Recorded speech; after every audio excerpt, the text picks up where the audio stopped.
गांव में रामलाल नाम का एक गरीब किसान रहता था।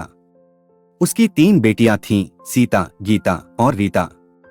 रामलाल की पत्नी सुमन की मृत्यु के बाद वह अकेले ही अपनी बेटियों की परवरिश कर रहा था। तीनों बेटियां बहुत सुंदर और संस्कारी थीं। समय के साथ बड़ी बेटी सीता की शादी की चिंता रामलाल को सताने लगी। रामलाल का घर। रामलाल, सीता, गीता और रीता आपस में बातें कर रहे हैं। रामलाल चिंतित होकर, बेटा सीता, अब तुम्हारी शादी की उम्र हो गई है, लेकिन मेरे पास तुम्हारी शादी के लिए पैसे नहीं हैं। सीता मुस्कुराते हुए, बाबा, आप क्यों चिंता करते हैं? हमें तो आपकी खुशी चाहिए। हम सभी एक दूसरे का साथ देकर रहेंगे। गीता, हाँ बाबा, हम सब मिलकर कुछ काम करेंगे।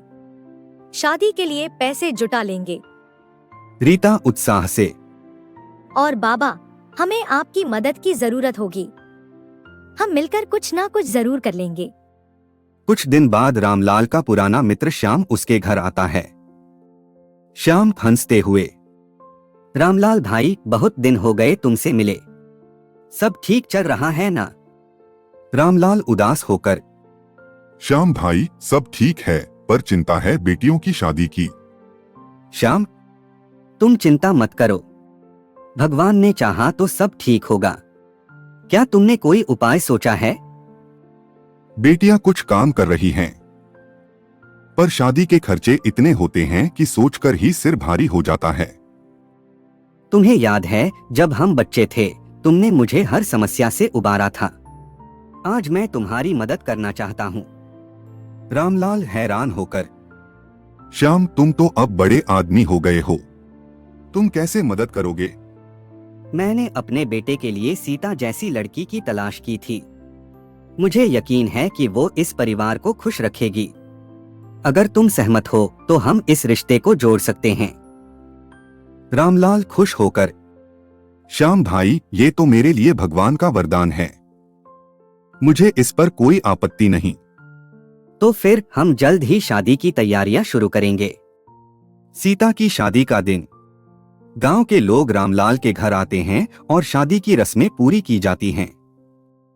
सीता आंखों में आंसू लेकर, बाबा, आपने हमेशा हमारा ख्याल रखा। आज मैं बहुत खुश हूँ, लेकिन आपको छोड़कर जा रही हूँ।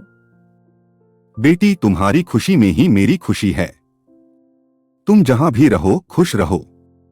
गीता और रीता हंसते हुए, दीदी, आप चिंता मत करो, हम सब यहाँ बाबा का ख्याल रखेंगे। श्याम, रामलाल भाई, आज तुम्हारी बेटी मेरे घर की लक्ष्मी बन रही है।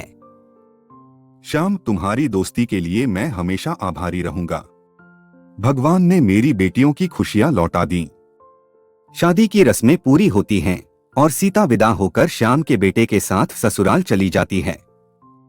संदेश: यह कहानी हमें यह सिखाती है कि परिवार में आपसी सहयोग, समझदारी और एक दूसरे के प्रति प्रेम से बड़ी मुश्किल का सामना किया जा सकता है।